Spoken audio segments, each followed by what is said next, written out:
and Deb Haaland won, which means you now have, for the first time in American history, 2 Native American women going to go sit in the U.S. Congress. One from Kansas and New Mexico. Along with 2 Muslim women, too. And one with 2 new, right, exactly. Yeah, right. They won their elections as well. We may be hearing from Ilhan later with any luck.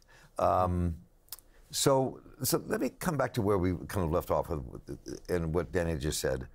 I mean, I think that we're looking at the Democrats now who've taken the House. Let's talk for a moment about what Paul just said and everybody else has just said. What does that really mean in terms of the body politic and where this is going to go?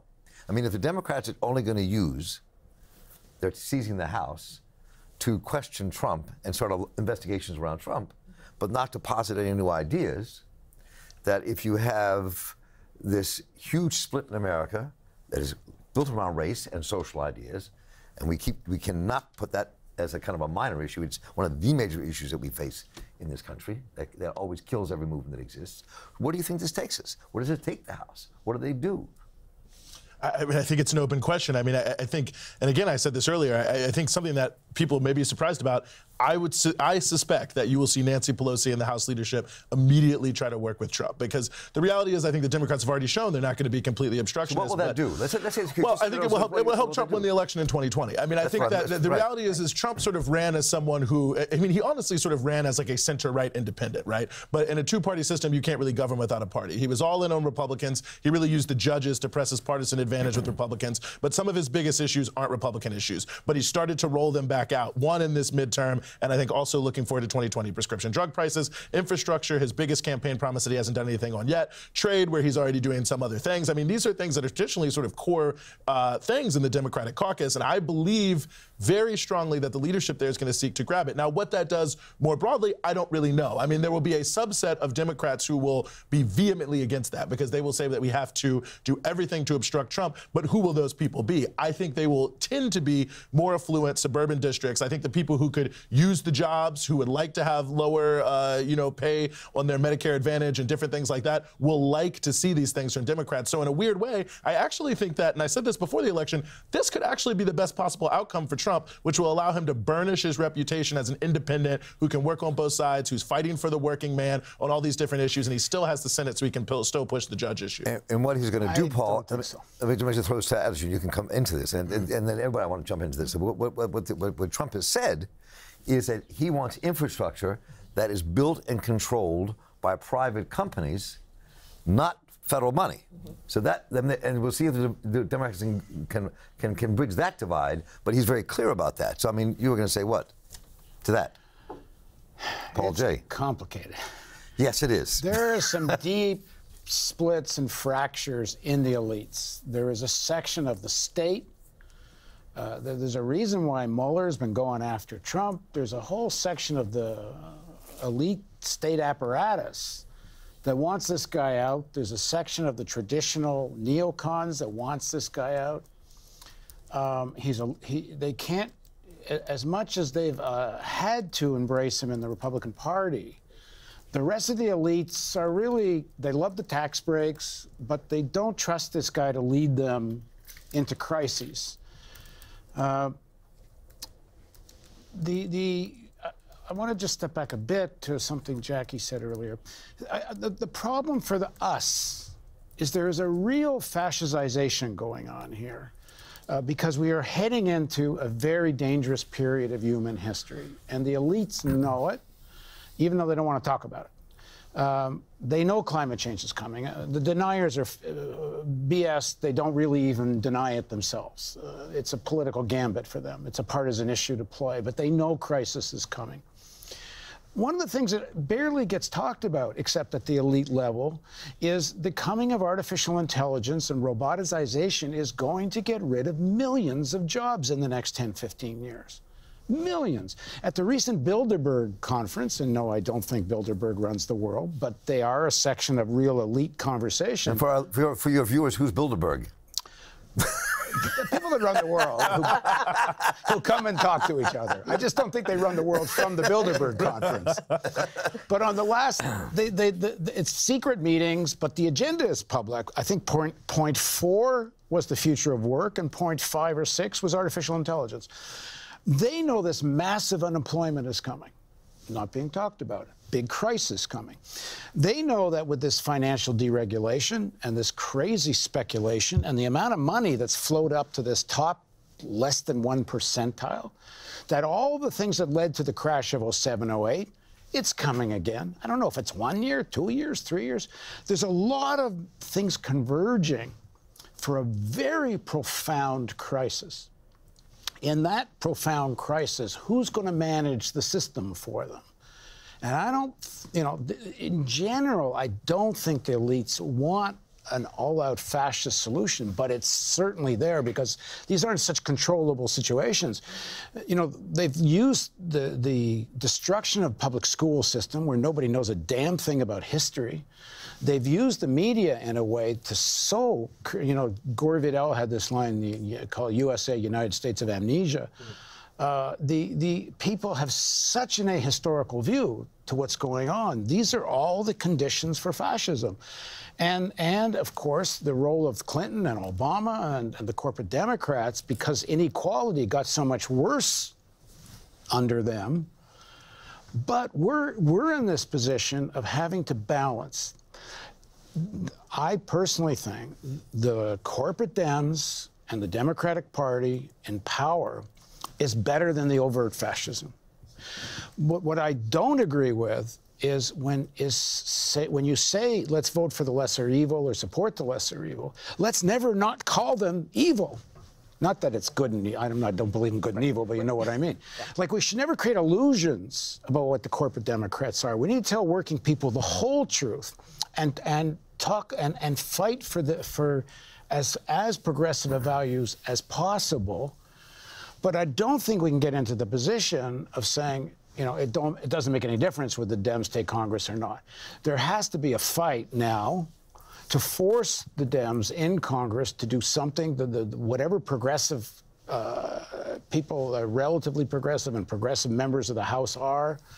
There has to be a fight here because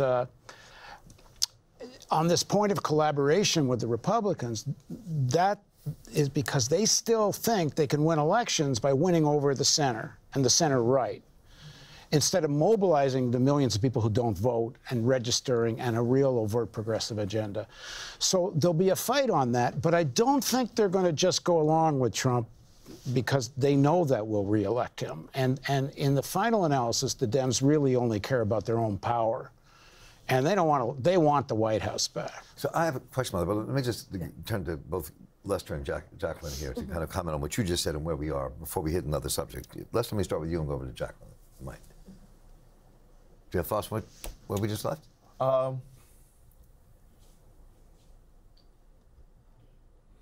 Yeah, but so there's a challenge if we talk about politics at such a high scale, right? Where we end up running the risk of demobilizing constituencies, but then B, not really thinking through and taking some type of, I don't want to say credit, but taking some type of, here's another way to think about it. I was here 2 years ago, literally here. Yeah. And drinking like cider and shots of Fireball whiskey while we were, I'm sorry, man. I thought you knew about that. No, I did. It was getting obvious as the evening. It wasn't hard to tell. It was not hard to tell. As the evening unfolded, it was rather clear. This is just water. This is just water. The cider and Fireball is in the back.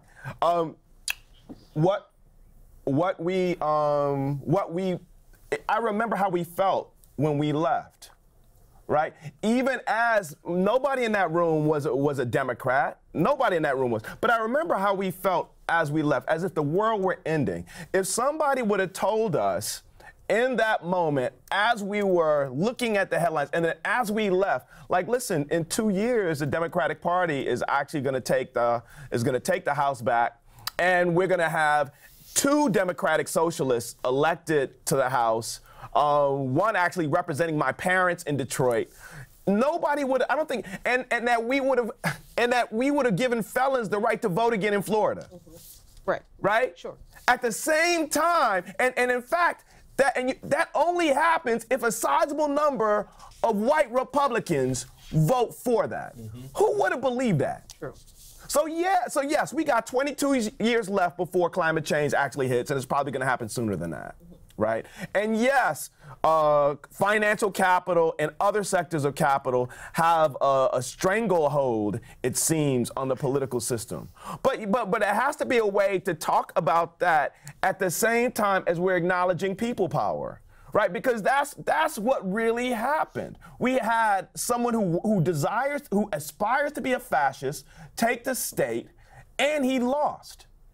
Right, so how do we talk about them both at the same time? Those are my thoughts. Right. Jacqueline? Yeah, and I mean I agree with that, and I hear the arguments about the arguments for harm mitigation. Right, that we need to focus on as far as voting for the Democratic Party, and that's fine, because of course if you're in a war and you get wounded and your leg gets blown off, well, you would like to stop bleeding so you don't die. So of course you want harm mitigation to happen. But while somebody stops the bleeding, at some point you need to be healed, right? So while we're talking about needing the harm mitigation that we get with the Democrats taking the House, that's harm mitigation. That's important, and we need to celebrate that. We absolutely need to celebrate the grassroots, local, people-powered efforts that did give us 2 Democratic socialists. I didn't even realize that there was another one, and the reenfranchisement of felony voters, which is incredibly important, especially for the Black and Latino population. But at the same time, we have to also focus on coming down from that high level, that 10,000-foot level, to not just focusing in on what happened, like in Georgia. Like, how do you get that kind of people power that was behind that mobilization, that amazing mobilization behind this unlikely candidate in Stacey Abrams, who was up against this man who, honestly, Brian Kemp just really did too much damage for too long to have. And I think this is that what happened in Georgia is an example of the Democratic Party not focusing on the issues that really did negatively affect people, honestly, until it was too late. Because Kemp has been allowed to run roughshod on voter suppression in Georgia for too long.